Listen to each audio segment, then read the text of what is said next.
বিসমিল্লাহির রহমানির রহিম। আমি লতিফা খানম, সহযোগী অধ্যাপক, বাংলা বিভাগ, সরকারি সাদত কলেজ, টাঙ্গাইল। অনার্স চতুর্থ বর্ষের স্টুডেন্টদের জন্যে আজকে আমার এই সেশনের আয়োজন। আসলে অনেক দিন ধরেই রোজা, ঈদ, এই ধরনের ছুটিগত কারণগুলোর জন্য তোমাদের পাঠদান থেকে আমরা কিছুদিন আমাদের বিরতি ছিল, এবং এই বিরতির পরে আজকে আমার আসা। তো যেটি আসলে আমি যেটা ভেবেছি বা যেটা ফিল করেছি, যে সব কিছুরই আসলে একটা কন্টিনিউয়াসলি একটি প্রসেস থাকা প্রয়োজন। সেটি আমি শিক্ষক আমার ক্ষেত্রেই হোক বা তোমরা শিক্ষার্থী, তোমাদের ক্ষেত্রে তো আরও বেশি। আসলে পড়াশোনা ব্যাপারটাই হচ্ছে এমন যে এর মাঝে যদি একটি ধারাবাহিকতা না থাকে বা গ্যাপ হয়ে যায়, আসলে মনোগত কারণেই আমরা বা মনোগতভাবেই আমরা অনেকটা দূরে চলে আসি। তো যাই হোক, আজকের এই ক্লাসটিও কেমন যেন একটি ছন্দ ছাড়া, অনেক দিন পরে বন্ধ থাকার পরে, কলেজ বন্ধ থাকার পরে ফার্স্ট ক্লাসটি ঠিক যেমন লাগে, তো ঠিক তেমনটি ছন্দময় ঘুমই মনে হচ্ছে না আমাকে। যাই হোক, আমি চেষ্টা করব অনার্স চতুর্থ বর্ষের স্টুডেন্টদের জন্যে আজকে যে আমার এই আয়োজনটি। এবং স্ক্রিনেই তোমরা দেখতে পাচ্ছ যে আমার আজকে পেপার কোড হচ্ছে 24/1/005, এবং আমার পেপার টাইটেল হচ্ছে পাশ্চাত্য সাহিত্য তত্ত্ব ও সাহিত্য সমালোচনা পদ্ধতি। এবং আমরা সবাই জানি যে এই পেপারটি বা এই কোডের পেপারটি আসলে খুব বেশি চর্চায় তোমাদের থাকে না বা করা হয়ে ওঠে না, যার জন্যে এই পেপারের উত্তর দেওয়া কিংবা এতে অবগাহন করা আসলে ততটা তোমাদের জন্য স্বাচ্ছন্দ্যময় থাকে না। কিন্তু আমি বলবো যে এই পেপারটিকে যে 3টি অংশে ভাগ করা হয়েছে, যদি একটু তো চাই বা চেষ্টা করি, যদিও একটু অন্য ঘরানার, কিন্তু সত্যি ডুবে যেতে পারলে বা বুঝতে পারলে বা চাইলে, সত্যিই তো যদি চাই বা চাও, তাহলে অবশ্যই সেটা তোমার জন্য অনেকটা সহজ হয়ে উঠবে। এবং আশা রাখি তোমার পরীক্ষার জন্য, উত্তরের জন্য এবং নম্বরটি পাবার জন্য অনেকটা সহায়ক ভূমিকা রাখবে বলে আমার বিশ্বাস। তো যাই হোক, আজকে আর কথা না বাড়িয়ে যেটি শুরু করছি, যে আমার আজকে টপিকের যে পেপার টাইটেল পাশ্চাত্য সাহিত্য তত্ত্ব ও সাহিত্য সমালোচনা পদ্ধতি, এবং সেই সাহিত্য সমালোচনার পদ্ধতির একটি অংশ যেটি, যার ইতিহাসমূলক সমালোচনা পদ্ধতিটি নিয়ে আজকে আমি কথা বলবো। এবং আজকে আমার শুরু ইতিহাসমূলক সমালোচনা পদ্ধতি দিয়েই।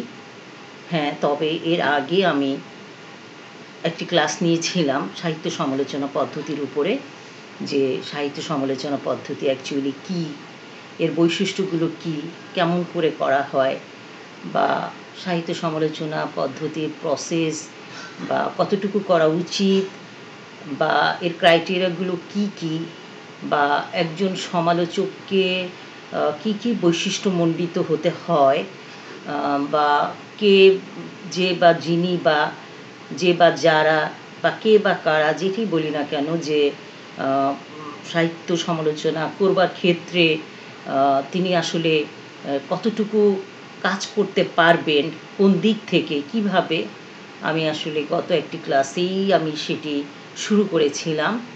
তো অনেক দিন একটু তোমাদের এই পোর্শনের বা এই অংশটির একটি গ্যাপের কারণে যাই হোক আমি আবার আজকে যেটি নিয়ে এসেছি সাহিত্য সমালোচনা পদ্ধতির প্রথম যে অংশটি ইতিহাসমূলক সমালোচনা পদ্ধতি, আমরা সেটিকে ঘিরেই কথা বলবো। তো আজকের এই সেশনে তোমাদের সবাইকে স্বাগতম। আশা রাখি তোমরা সবাই জয়েন করবে এবং ব্যাপারটি যেহেতু আমি প্রথমেই বলছি যে যেহেতু এটি খুব ইন্টারেস্টিং গল্প এখানে নাই বা কোনো ছন্দময় রোমান্টিক কোনো কবিতার আমি এখানে আওড়াবো না, কিংবা কোনো সিকুয়েল কোনো ড্রামা বা শিহরণমূলক কোনো ড্রামা আমি এখানে বলছি না। তো আমাকে তোমাদের একটু অবশ্যই এখানে মনোনিবেশ করতে হবে যে ইতিহাসমূলক সমালোচনা পদ্ধতি আসলে কী। তো যাই হোক, সব কিছুরই যেমন একটি ভূমিকা কিংবা শুরু থাকে, তো সেই অর্থেই আমি আসলে বলতে চাই যে আমি স্ক্রিনেই বলতে চাচ্ছি যে একাকী গায়কের নহে তো গান, মিলিতে হবে দুইজনে, গাহিবে একজন খুলিয়া গলা, আরেকজন গাবে মনে। আমরা সমালোচনা যেটি করছি, যে সাহিত্যকে করছি, সেটি যিনি লিখেছেন, যে লেখক, সেই লেখকের এবং যিনি সমালোচনা করবেন আসলে দুজনের গলাকেই মিলতে হবে। একজন হয়তো মনে গাবেন, আরেকজন গলা খুলে গাবেন। তো যাই হোক, দুজনের একটা ম্যাচ কিংবা দুজন যদি পথ একই নিশানা, যদি দুজনের পথ না হয় তাহলে সত্যি তো সমালোচনাটি তেমনটা হৃদয়গ্রাহী কিংবা পারফেক্ট হয়ে উঠবে না। তো যাই হোক, সাহিত্যকে বোঝার বা তার প্রকৃত মূল উপলব্ধি করার চেষ্টাতেই এই সমালোচনা সিস্টেমটা কিংবা ব্যাপারটি গড়ে ওঠে। এই সমালোচনা যুগে যুগে আসলে একটা সর্বজনগ্রাহ্য একটা বস্তুগত রূপ দেওয়ার জন্যই আসলে এর বিভিন্ন তত্ত্ব সাহিত্যকে একটি সর্বজনগ্রাহ্য বস্তুগত রূপ দেওয়ার জন্যই বা সমালোচনাটাকে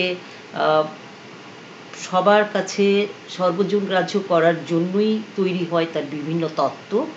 তারপরেও আমরা ব্যক্তি যেহেতু এখানে কাজ করেন, ব্যক্তির ভালো লাগা তার মন্দ লাগা এখানে একটা বিরাট ভূমিকা রেখে যায়। আর যদি সেটি না হতো বা না হয় তাহলে যে কোনো সমালোচনাই শুধুমাত্র আক্ষরিকভাবে সেটিতে কোনো প্রাণহীন হয়ে থাকতো ব্যাপারটি। তো যেহেতু এখানে ব্যক্তির ভালো লাগা মন্দ লাগা থাকে, এটা একটা থেকে যায়, এই জন্য না হলে গোটা ব্যাপারটাই একটা প্রাণহীন হয়ে যেত। তো এই জন্য আমরা কখনোই সেটিতে যেটিতে প্রাণ অ্যাকচুয়ালি থাকবে না, যেখানে জীবনের কথা থাকবে না, মনের কথা থাকবে না, ভালো লাগার কথা থাকবে না, অ্যাকচুয়ালি যেখানে ভালোবাসার কথা থাকবে না, যেটা জীবনের সাথে যায় না, সেটি কখনই সাহিত্য হতে পারে না। তো আমরা এই অর্থেই এখানে বলছি যে সেই ধরনের সমালোচনাকে আমরা কখনোই সাহিত্যের স্তরে উন্নীত করতে পারতাম না।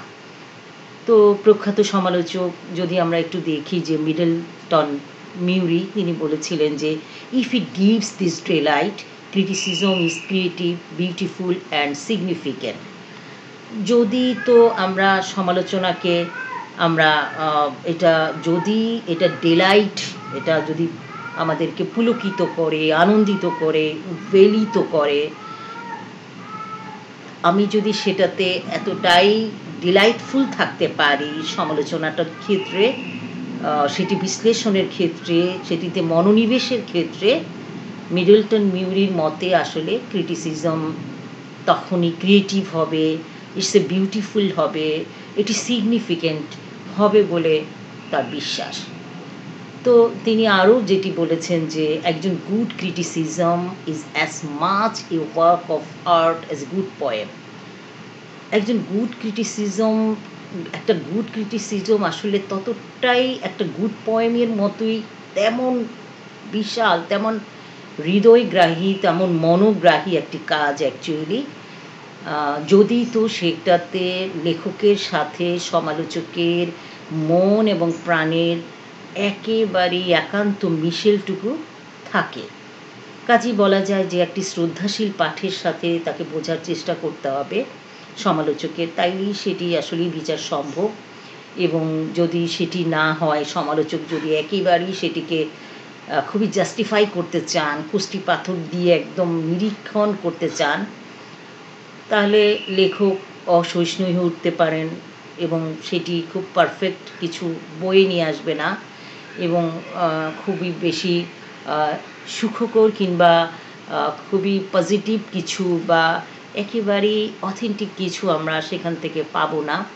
যার সুর পাওয়া যায় জীবনানন্দ দাশের সমারুঢ় কবিতায়, তেমনই একটি ভাবের ছায়া আছে বলে আমি বোঝাতে চাচ্ছি বা বলতে চাচ্ছি। আমি এখানে কিছু সেই সমারুঢ় কবিতার কিছু অংশ পাঠ করার চেষ্টা করছি। যেমন পাণ্ডুলিপি, ভাষ্য, টিকা, কালিয়ার কলমের পর বসে আছে সিংহাসনে কবি নয় অজর অক্ষর অধ্যাপক।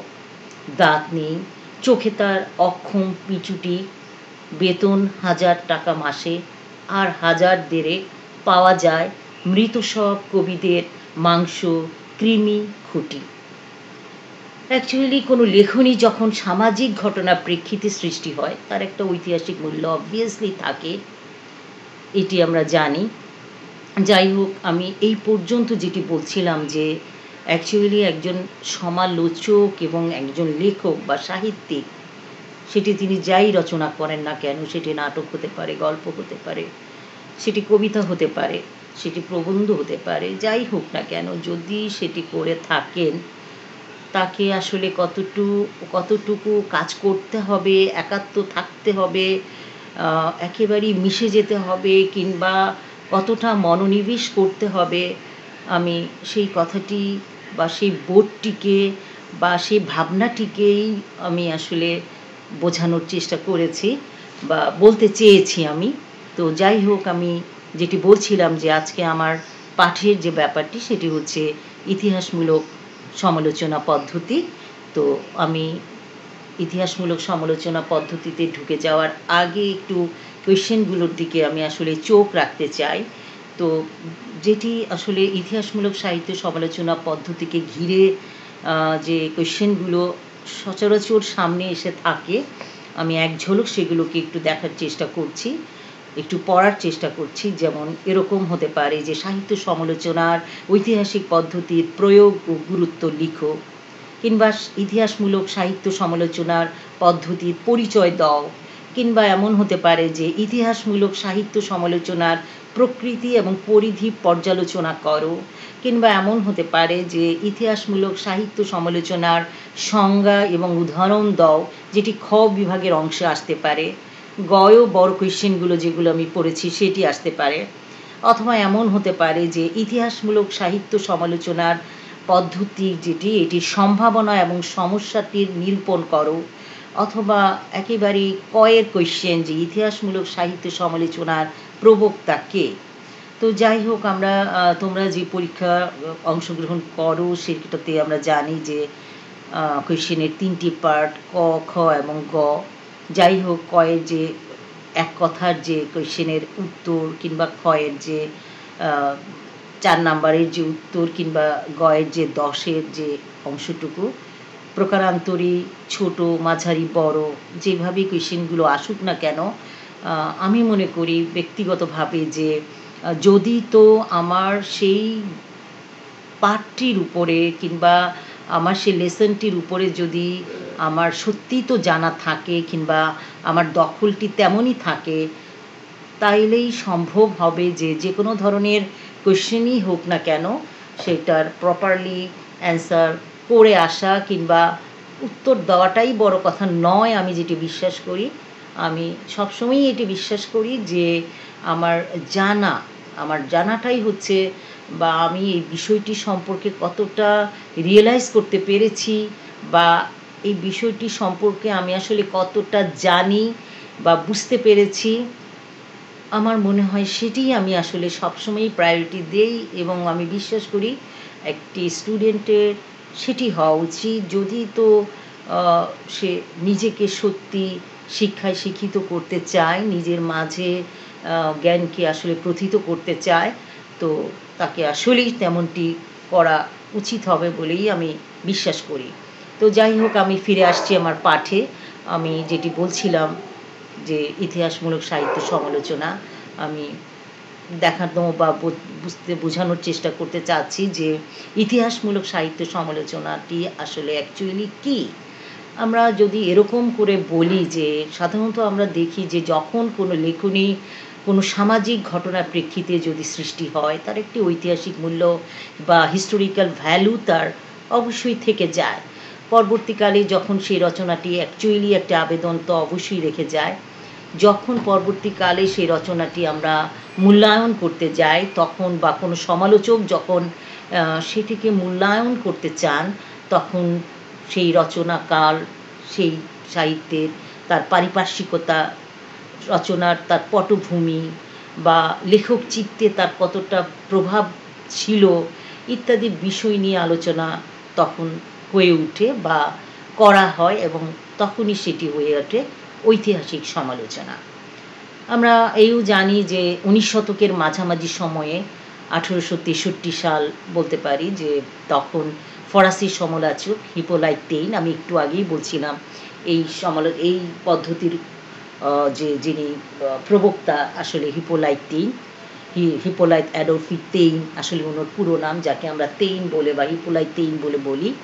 যাই হোক, হিপোলাইট টেইন তিনি ফরাসি ভাষায় অ্যাকচুয়ালি প্রথমে যেটি করেছিলেন যে ফরাসি ভাষায় তিনি হিস্টোরি ডি লা লিটারেচার অ্যাংলেজ নামে ইংরেজি সাহিত্যের রচনা করেছিলেন একটি, এবং সেটি 5 খণ্ডে ছিল, এবং সেখানেই তিনি প্রথম ঐতিহাসিক সমালোচনার সূত্রপাত সেখানেই হয়েছে, এবং তিনি সেখানে দেখিয়েছেন ইংরেজ জাতির ইতিহাস দেখিয়েছিলেন।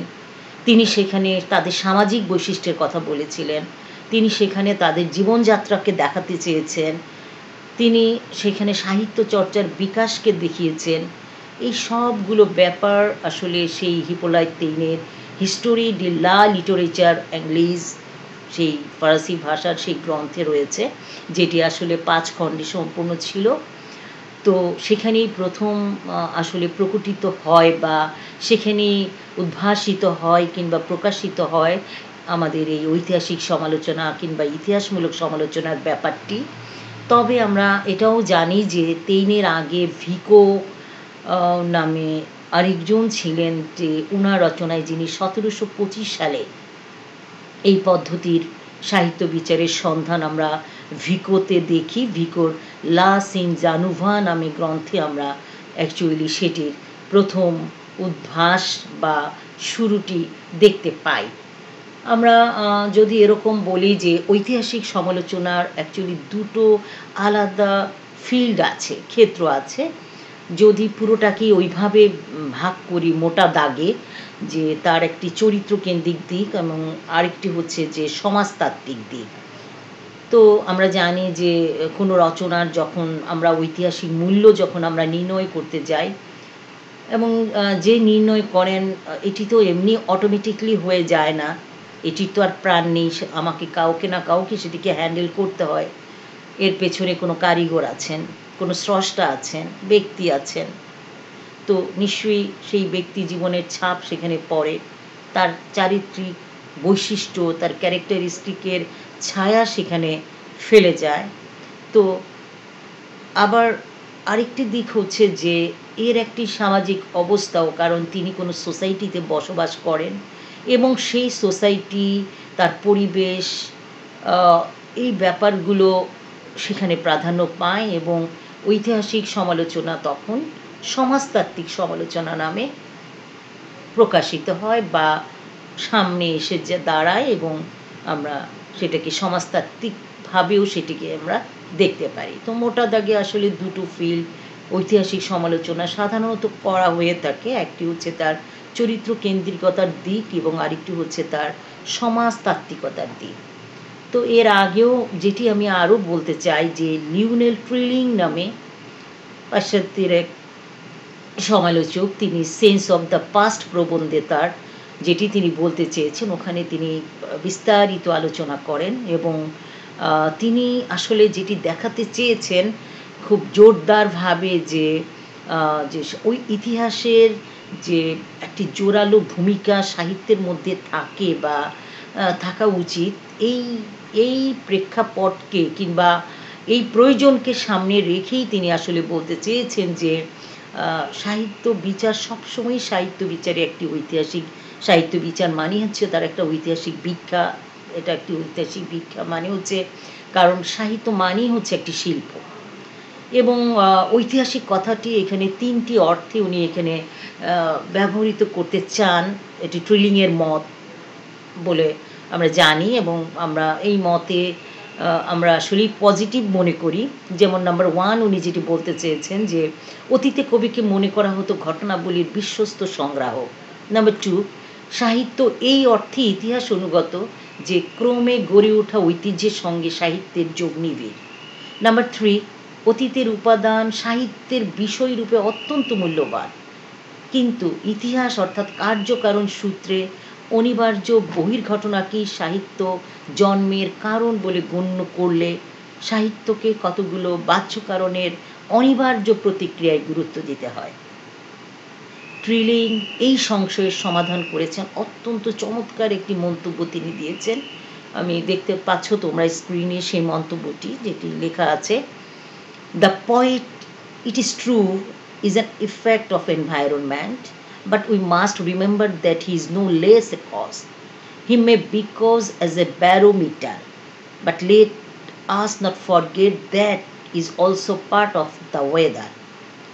আমাদের এটা ভুলে গেলে চলবে না। এটাই সত্য যে আসলে একজন কবি, একজন লেখক, একজন সাহিত্যিক সে হচ্ছে একটা ব্যারোমিটার, সোসাইটির ব্যারোমিটার এবং তাকে কম কিছু করে আমাদের এটা, বাট উই মাস্ট রিমেম্বার, আমাদের অবশ্যই স্মরণ রাখতে হবে এখানে কম কিছু করে, কম মূল্যায়ন করে তাকে কোনো হেয় বা হীন করে দেখলে হবে না। কারণ he must May because as the barometer, barometer হিসেবে সোসাইটির ব্যারোমিটার।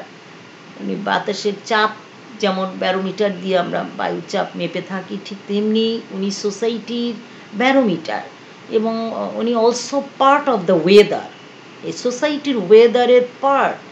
এটা আমাদের নট ফরগেট দ্যাট, আমাদের ভুলে গেলে আসলে চলবে না।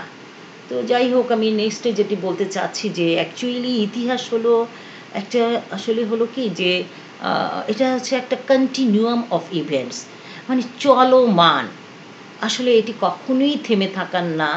ইতিহাস পাস্টে ছিল, যা কিছু পাস্ট হচ্ছে তাই ইতিহাস চলছে চলছে, আমরা সারাক্ষণ চলছি, চলমান। It's a continuum of events, এটি থেমে থাকার নয়। এবং আমরা অবশ্যই স্মরণে রাখবো যে সাহিত্যের ঐতিহাসিক বিচার পদ্ধতির বিকাশ কিন্তু হয়েছিল বৈজ্ঞানিক জিজ্ঞাসারই বিকাশের দিনে। তো ইতিহাসকে আমরা যদি গতিশীল, আমাদের অবভিয়াসলি রাখতে হবে, এর মুভমেন্ট আছে এবং এটি গতিশীল সত্যের সাথে একে অংশীভূত রূপে দেখা আমাদের উচিত এবং যেটির শুরু হয়েছিল 19 শতকের শুরু থেকেই। তো অ্যাকচুয়ালি আমি ইতিহাসকে ঘিরেই কথা বলছি, ইতিহাসের নেসেসিটি নিয়ে কথা বলছি, ইতিহাসের গুরুত্ব নিয়ে কথা বলছি, ইতিহাসের ডেপনেস নিয়ে কথা বলছি, ইতিহাসের প্রয়োজনকে নিয়ে কথা বলছি, তার কতটা দরকার এবং তার ছিল এবং আছে এবং সামনে থাকবে সেটি নিয়ে বলার চেষ্টা করছি। তো অ্যাকচুয়ালি ইতিহাসমূলক সমালোচনা পদ্ধতি হচ্ছে ইটস এ যুগচিত্ত। যদি আমি বলি the spirit, it's a spirit or trend of the time. আরও বলতে পারি এটি একটি পারিপার্শ্বিক পরিবেশ, সারাউন্ডিং এনভায়রনমেন্টের ব্যাপারগুলো যা, সেটি হচ্ছে অ্যাকচুয়ালি ইতিহাস। অথবা এমনটিও যদি বলি যে গ্রন্থকারের ব্যক্তি মানুষ, সে ইন্ডিভিজুয়াল ম্যানিফেস্টেশন, তার চিন্তা চেতনা, তার ব্যক্তিগত ঘরানার বোধ বা তার চিন্তা, তার নিজস্ব ঐকিকতা কিংবা তার মননগত পরিভ্রমণ, যেটি বলি না কেন, এটি হচ্ছে it's a history, it's a continuum of events, এটি হচ্ছে ইতিহাস। আর দেশ ও কালের মধ্যে অ্যাকচুয়ালি ঘটনার আবর্তন যা, সেটি হচ্ছে অ্যাকচুয়ালি সমালোচকদের কাছে আসলেই ইতিহাস। এবং আমরা ইতিহাসমূলক পদ্ধতিতে সেটিরই আসলে সম্যক কিংবা পুরোটাই আলোচনা থাকে। নেক্সটে আমি যেটি আসলে বলতে চাই যে আমরা হিপোলাইট তেইনের কথা বলে আসছিলাম, যে যিনি হচ্ছেন এই পদ্ধতির প্রবক্তা, উদ্গাতা, বা শুরু যার অর্থে সত্যিকার অর্থে ওইভাবে শুরু হয়েছিল, এবং আমরা তিনি আসলে এটি শুরু করেন বলে আমরা তাকে হিস্টোরিক্যাল ক্রিটিসিজম তখন থেকেই শুরু। এবং সাধারণভাবে আমরা যদি বলি যে পদ্ধতিতে তার রচয়িতার, আমরা একটু আগেও যেটি বলে আসছিলাম যে তার কাল, যে রচনা করছেন তার সময় সম্পর্কে পুরো ধারণা নেওয়ার চেষ্টাটাই হচ্ছে আসলে এই প্রসেস। তো আমরা অ্যাকচুয়ালি যেটি দেখি এখানে কি থাকে, ইতিহাসমূলক পদ্ধতিতে সমালোচনা যখন করা হয় সেখানে সমালোচকরা যেটি দেখেন, সমসাময়িক সামাজিক অবস্থাটি দেখতে চান, অর্থনৈতিক অবস্থাটি দেখেন, ধর্মীয়, রাজনৈতিক, সাংস্কৃতিক অবস্থাটি দেখেন, এবং তখন লিটারেরি সাহিত্যের অবস্থাটি কেমন, বা কতটুকু মানুষের বোধের ব্যাপারগুলো দেখেন এবং বিশ্লেষণ করেন, বোঝেন, ভাবেন, দেখেন এবং সেটিকে উঠিয়ে আনতে চান। এবং এই ভিত্তিতেই যে সমালোচনা উনি সম্পন্ন করেন। এবং আমরা জানি যে এইখানে লেখকের আসলে কালিক প্রভাবটি আসলে সেখানে পড়ে থাকাটাই, বা প্রভাবটি পড়াই হচ্ছে অ্যাকচুয়ালি স্বাভাবিক। তো এই অর্থেই আমরা ইতিহাসমূলক সমালোচনার কথা বলছি। তো আরও যদি আমি খুবই অ্যানালাইসিস করতে চাই, যেটি আমি কোয়েশ্চেনে তোমাদের একটু আগেও যেটি বলছিলাম যে নানা ধরনের কোয়েশ্চেন আসতে পারে এই পদ্ধতিকে ঘিরে। তো যেমনটি হোক না কেন, যে actually what is historical criticism কী, এবং এটি আসলে কেমন করে হয়, এটি কি থাকে, বা যিনি সমালোচক তিনি এতে কি খুঁজে দেখেন, বা কোন উপায়ে কেমন করে তিনি আসলে কোন প্রসেসে এই ধরনের সমালোচনা করা হয় এই পদ্ধতিতে, আমি সেটিরই আসলে একটু এক্সপান্ড করতে চাচ্ছি, কিংবা আমি একটু অ্যানালাইসিস করতে চাচ্ছি যে নানা ধরনের কোয়েশ্চেনের অ্যান্সারগুলো তুমি কিভাবে আসলে এই প্রেক্ষাপটে নিয়ে আসবে, নিজের মধ্যে এটি ধারণ করে সেই উত্তরগুলোতে যাবে, অথবা সেটি বড় কথা নয় যে নিজের মধ্যে সেটিকে প্রথিত করবে।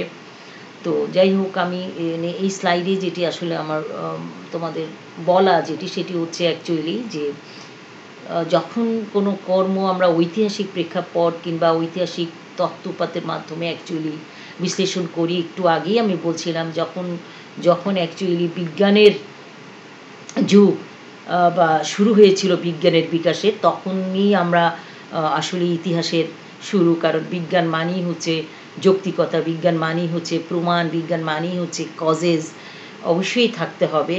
তো কাজেই আমরা যখন সেই বোধের, সেই চিন্তার, সেই চেতনার শুরু, আমরা তখনই কিন্তু এই পদ্ধতির আলোচনাটি কিংবা সমালোচনাটির উদ্ভব এবং শুরু হয়েছিল। এবং আমরা এটিও বলতে পারি যে কোনো সময়ে বা কোন সময়ে কোন প্রেক্ষাপটে বা কোন সামাজিক রাজনীতিতে এটি গড়ে উঠেছে বা উঠে সেটি, সেই সাহিত্যটি, সেটি এই প্রসঙ্গে আলোচনা করা হয়। আর যেটি আসলে যে একেবারেই টেক্সট, যেটা একেবারেই যে পাঠটুকু বা যে সাহিত্যটুকু, সেটিকেই একেমাত্র অকাট্য দলিল হিসেবে যে বিবেচনা করা হয় তেমনটি না। অ্যাকচুয়ালি যে সেটির বাইরে একেবারেই হবে না তা না। টেক্সটের বাইরে কোনো বিষয় আসলে ওইভাবে না, যে এইখানে টেক্সট বলতে আসলে যেই পাঠটি, যে সাহিত্যটি নিয়ে সমালোচক আলোচনা করেন, তিনি তাকে ঘিরে ওই পাঠের তার সমসাময়িক সামাজিক, রাজনৈতিক, ঐতিহাসিক, যেটি আমি এর আগের স্লাইডগুলোতে তোমাদের দেখে আসার চেষ্টা করেছি বা বলার চেষ্টা করেছি, সেটিকে ঘিরে হয়। বাট একেবারে আউট অফ দ্য টেক্সট এমন কিছু যেটি এর ভাবের সাথে, ধারণার সাথে, বোধের সাথে ম্যাচিং না, তেমন কিছু বিবেচনা অ্যাকচুয়ালি এখানে থাকে না। তো যাই হোক, আমরা হিপোলাইট তেইনের কথা বলছিলাম, যে হিপোলাইট তেইন এই সাহিত্য বিচারের তিনি প্রবর্তন করেন। এবং এই প্রসঙ্গে তেইন যেটি বলছেন যে এখানে শুধু একজন বা কতগুলো ব্যক্তির জীবনচিত্রই আসলে না, যখন আমরা কোনো সাহিত্যকে, কোনো ভিক্ষাকে, কোনো পাঠকে, আমরা যখন কোনো লেসনকে কিংবা কোনো কর্মকে যখন আমরা আলোচনা করি, এখানে বারবার আমি একটি কথাই বলছি যে এখানে রাজনীতি, অর্থনীতি, সমাজনীতি, কারণ একজন মানুষ সোসাইটিতে বসবাস করে, একটা পলিটিক্যাল এনভায়রনমেন্টে থাকে, তাকে বেঁচে থাকার জন্য ইকোনমিক্যাল ফরমেশনে তাকে থাকতে হয়, তাকে সোসাইটিতে সে একটা সোসাইটি ডিজার্ভ করে, তাকে বেঁচে থাকার জন্য তার ফান্ড বা ইকোনমিক্যাল সাইডগুলোকে তার ফিল আপ করা দরকার, ডিজার্ভ করে সে সেটা। কাজেই একজন মানুষকে ঘিরে, একজন ব্যক্তিকে ঘিরে জীবনযাপনের যতগুলো উপাদান কিংবা ক্রাইটেরিয়া আছে, অ্যাকচুয়ালি এই রীতিতে সেই বিষয়গুলোকেই প্রাধান্য দেওয়া হয়। এবং বারবার আমি এর আগেও বলছি, আবারও আমি যেটি স্মরণ করতে চাই যে এই পদ্ধতি 1700 শতকে শুরু যদিও হয়েছে, ঊনবিংশ শতকে এসে ধীরে ধীরে আসলে একটা কোনো কিছু স্টার্ট হলেই সেটি বুঝতে, ভাবতে, দেখতে, চিন্তা করতে, হৃদয়ঙ্গম করতে, রিয়েলাইজ করতে এবং সেটির ফলাফল প্রকাশিত হতে কিংবা সোসাইটিতে কিংবা সাহিত্যে বা এর একটা পজিটিভনেসের বিকাশ ঘটতেও কিছুটা সময়ের দরকার। তো সেই অর্থে 1700 শতকে যদিও শুরু হয়েছিল, তবে বিংশ শতাব্দীতে এসে এই পদ্ধতিটি অনেক জনপ্রিয়তা পেয়েছে। এবং আমরা যেটি জানি যে ওই টেনের কথাই বারবার চলে আসে, যে তিনি আসলে বলতে যেটি চেয়েছিলেন যে দেশ ও কালের মধ্যে যে ঘটনার আবর্তন, সেটি অ্যাকচুয়ালি ইতিহাস। তো যাই হোক, তেইন ইতিহাসের এই ইতিহাস এই পদ্ধতির তিনি 3টি অনুধাবনীয় সূত্র দিয়েছেন সাহিত্য বিচারে। একটি হচ্ছে রেস, জাতি, নাম্বার 2 হচ্ছে মিলিও, সামাজিক পরিবেশ বা পারিপার্শ্বিক অবস্থা, এবং নাম্বার 3 হচ্ছে মোমেন্ট, কোন সময়, কোন ক্ষণে, কোন কালে, কখন। এই সব দিকটি, এই 3টি দিক অনুধাবনীয় সূত্রই অ্যাকচুয়ালি মেইনলি এই 3টি অনুধাবনীয় সূত্রের প্রেক্ষাপটে এবং এই মিটারের মধ্য দিয়েই আসলে এই ক্রাইটেরিয়ার মধ্য দিয়েই আমরা ইতিহাসমূলক সমালোচনা পদ্ধতির বিচার করে থাকি বা তাতে আমরা যেয়ে থাকি বা এই প্রসেসে আমরা কাজ করি। তো নেক্সটে আমি যেটা আসলে বলবো যে ব্যক্তি মানুষ যিনি আসলে স্রষ্টার মর্যাদা লাভ করেন, মানে যিনি সাহিত্যিক বা সবটুকু কৃতিত্ব আসলেই তার না। আমি যখন কোনো কিছু তৈরি করব, আমি যখন আমার যখন কোনো কর্মের পিছনে শুধু সাকসেসের পিছনে আমি না, শুধু আমার সারাউন্ডিং, আমার সব কিছুই এখানে কাজ করে। কোথায় আমি বাস করি, কোন সময়ে বাস করছি, কোন পরিবেশে বাস করছি, কিভাবে বাস করছি, সব কিছু মিলেই আসলে সেখানে একটি ফোকাস ফেলে। তো এটি আসলে তিনি বলতে চান। আর আরও যেটি কিছু উনি বলতে চান যে ইতিহাসমূলক সাহিত্য বিচারের যে ধারা তিনি সৃষ্টি করেছিলেন, আসলে উনি এখানে তিনি যেটি চেয়েছেন যে এখানে লেখকের মননকে সন্ধান করা, তার কালটিকে দেখা, তার জাতি চরিত্রকে বোঝা, উপলব্ধি করা, তার দেশের পরিচয়, সারাউন্ডিং এনভায়রনমেন্ট বা তার দেশের যে ক্রাইটেরিয়া কিংবা তখনকার যে আবহাওয়া, বলতে সে ওয়েদার বলছি না, মানে পরিবেশগত কিংবা পারিপার্শ্বিকতা, এই সবগুলোকেই আসলে তিনি মাথায় রাখতে চান এবং এইভাবেই আসলে উনি বলতে চান যে একটি বিজ্ঞানসম্মতভাবে ক্রমাগত আমরা আধুনিক হচ্ছি, চিন্তা চেতনা আমাদের অনেক পজিটিভ হচ্ছে, আমরা কারণকে নিয়ে সামনে আগাই, আমরা সব কিছুরই একটি যৌক্তিকতা খুঁজে দেখার চেষ্টা করি এবং সব কিছুরই একটা মাত্রা কিংবা মাপকাঠি আমরা খুঁজতে যাই। তো এইভাবেই তিনি আসলে বলতে চান যে এইভাবেই আমরা একটি বৈজ্ঞানিক উপায়ে আমরা এই আলোচনাটি করতে পারি বা বৈজ্ঞানিক পদ্ধতিতে আমরা এইভাবে যেতে পারি এই সমালোচনাটিকে নিয়ে। তো যাই হোক, এখানে আমি এখন যেটি সামনে আসলেই তোমাদের রাখতে চাচ্ছি যে ঐতিহাসিক এই সমালোচনা পদ্ধতি বা ইতিহাসমূলক এই সমালোচনা পদ্ধতিতে যখন একজন সমালোচক একটি বইয়ের সমালোচনা করেন বা আমরা কিভাবে লিখব, যদি আমি একজন সমালোচক হই, ক্রিটিক হই, বা একজন ঐতিহাসিক সমালোচক কিভাবে কাজ করবেন, সেটি কিছু বিষয়কে ঘিরে হয়। যেমন আসলে কিছু ব্যাপার থেকে যায় যে সমালোচক আসলে প্রথমত তিনি যেটি চিন্তা করেন কিংবা তিনি যেটি ভেবে দেখেন বা যেটি তার প্রথমত যেটি তার ভাবনায় আসে সেটি হচ্ছে যে সমালোচক লেখকের সময়কে বিশ্লেষণ করতে চান। নাম্বার ওয়ান, আমি দেখিয়েছি একটু বোল্ড লেটারে দিয়েছি, এমন করেও তোমরা মাথায় রাখতে পারো ব্যাপারটি, তাহলে তোমাদের জন্য একটু ইজি হয়ে যাবে।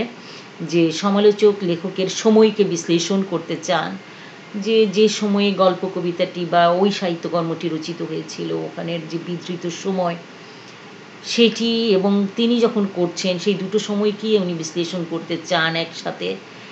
বা আবার এমনও হয় যে যখন অনেক পরে বা যখনই কোনো পাঠক সেই লেখাটি পড়বেন তখন সেটিও একটি সমালোচকের আগ্রহের বিষয় থেকে যায় বা তার মাথায় এটা থাকে। নাম্বার টু হচ্ছে যে সমালোচক সাহিত্যকর্মে বর্ণিত যে যুগের অবস্থাটি বিবেচনায় রাখেন। আসলে ব্যাপারটি যেমন যে আমরা জানি যে জেন অস্টিন ইংরেজি সাহিত্যের একজন বিখ্যাত লেখিকা, উনি 1795 সালের ওনার একটি উপন্যাসে, জেন অস্টিনের একটি উপন্যাসে আমরা দেখতে পেয়েছি যে যে একজন খুব ধনাঢ্য, খুব রিচ ম্যান, এক কন্যা, এক মেয়ে, তার বাবা অনেক অনেক রিচ, সেই ধনী ব্যক্তির কন্যা, খুবই তার শেষ অবস্থায় খুব বাজে অবস্থায় কেটেছে, তার ইকোনমিক্যাল খুব বাজে অবস্থায় কেটেছে, খুব কষ্ট করে তার দিন যাপন, দুরবস্থা চিত্রিত হয়েছে সেই জেন অস্টিনের সেই লেখায়, উপন্যাসে। কেন এরকম? ন্যাচারালি আমাদের মনেই আসতে পারে, যার বাবার এত টাকা পয়সা তার তো নিঃস্ব হওয়ার কোনো কারণ নেই। জেন অস্টিন লন্ডনের, আমরা সবাই জানি যে ইংল্যান্ডের। যাই হোক, কিন্তু এইটি আসলে উনি যেটি দেখাতে চেয়েছেন এখানে একটি রুলস অ্যান্ড রেগুলেশন, যেমন ইংল্যান্ডে তখনও পিতার মৃত্যুর পরে কন্যা সন্তান পিতার উত্তরাধিকারী হতো না, সম্পত্তির উত্তরাধিকারী হতো না, যে সেই অর্থেই কন্যা নিজস্বভাবেও তারও তখন ইকোনমিক্যাল ব্যাপারটি অতটা জোরদার ছিল না, এবং উত্তরাধিকার ভাবেও চেয়েও তখনও পিতার থেকেও, পিতার সম্পত্তির এত সম্পত্তিওয়ালা বা এত মানে এত রিচ ম্যান যার বাবা ছিল, তো সেইটিও সে পায়নি। এই অর্থে সে আসলে খুবই দুরবস্থার সাথে নিঃস্ব জীবনযাপনে করেছে। তো আমরা যদি এই আইনটি না জানতাম, যদি লন্ডনের বা তখনকার সোসাইটির, ইংল্যান্ডের সোসাইটির যে এই আইনটি, এই রুলসটি যদি না জানা থাকে পাঠকের, তাহলে আমরা কিন্তু সেই মেয়েটির সামাজিক কিংবা তার মনোজাগতিক অবস্থাটি আমরা বিশ্লেষণ প্রপারলি আসলে করা যেত না। নাম্বার থ্রি, যেটি বলা যায় যে একজন সমালোচক কী করবেন, তিনি সাহিত্যকর্মের ভিতর থেকে যেটি তিনি সমালোচনা করতে চাচ্ছেন, যে কর্মটিকে, যে সাহিত্যটিকে, সেটির ভিতর থেকে তিনি চরিত্র, উৎস, উপাদান খুঁজে বের করে নিয়ে আসেন। এখানে একটু যদি আমি ওরকম করে তোমাদের বলতে চাই যে আসলে গবেষণা করে সমালোচক এগুলো মূল্যায়ন করেন। যেমন আমরা যদি একটু উদাহরণের মধ্য দিয়ে ওরকম করে যাই, যে যেমন ধরো বিভূতিভূষণ বন্দ্যোপাধ্যায়ের পথের পাঁচালী, অবভিয়াসলি কম বেশি আমাদের সবারই জানা আছে, তোমরা ফোর্থ ইয়ারে চলে এসছো, এটি পড়া হয়েছে। তো এই পথের পাঁচালী বিখ্যাত একটি বিভূতিভূষণের সারা জায়গা নিয়া এবং কালজয়ী একটি উপন্যাস, একটি সোজা কথা চিরকালের একটি উপন্যাস। তো সেখানে ইন্দির ঠাকুরন, যে বিধবা নারীর কথা আমরা ওখানে দেখেছি, সেই উপন্যাসে যে ক্যারেক্টারটি ইন্দির ঠাকুরনের যে দাম্পত্য জীবনটি একসময় ছিল, এটি কখনই আমরা ফিল তখনই করব না যদি আমরা সেই হিন্দু সমাজের রীতিনীতিটুকু যদি না জানি।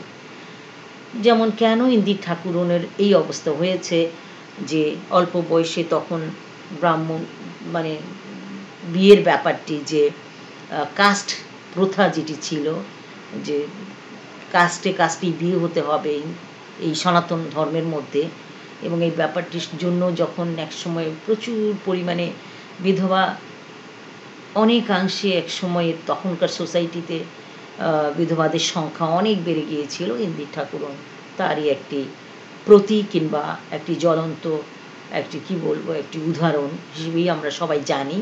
আবার যেমন আমরা শরৎচন্দ্রের রাজলক্ষ্মী শ্রীকান্তের যে ব্যাপারটি, উপন্যাসটিও আমরা সবাই জানি, এটি একটি সারা জায়গা নিয়ে খুব মনের আলোড়ন তৈরিকারী একটি উপন্যাস, এবং এখানে আমরা ব্রাহ্মণ্যবাদের প্রভাবটি যদি না জানি হিন্দু সমাজে, ঠিক সেম আমরা যদি না বুঝি, তাহলে আমরা সেখানে রাজলক্ষ্মীর, শ্রীকান্তের তাদের রাজলক্ষ্মীর মননগত দিক, তার মনের ঝড়, তার প্রেম, তার ভালোবাসা, তার ইচ্ছা এবং ইন্দির ঠাকুরনের কষ্ট,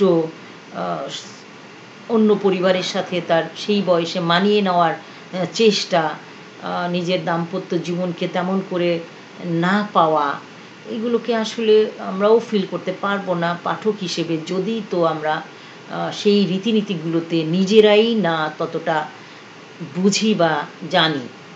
আবার যেমন আমরা এটাও বলতে পারি যে রবীন্দ্রনাথের হৈমন্তী গল্প একটি কালজয়ী গল্প, এবং আমরা সবাই জানি হৈমন্তী আমাদের মনের মাঝারে এভরিওয়ানকে টাচ করে যায়, এবং সেই গল্পে আমরা হৈমন্তীর গল্পের যে পণ প্রথা, যে যৌতুকের ব্যাপারটি, সেটি আমরা রিয়েলাইজ করেছি যে কতটা মারাত্মকভাবে মননগতভাবে আমাদের ঝড় তুলে দেয়, এবং কতটা ক্ষতি, কতটা কষ্ট, কতটা বেদনার সাক্ষী হয়ে আসে সেটি হৈমন্তীর জীবনের এই সংকটটি যদি না আসতো, এবং আমরা আসলে সেই প্রথাটি যদি জানি, হৈমন্তীর সংকটটিকে তেমন করে আমাদের বোঝা সম্ভব হবে।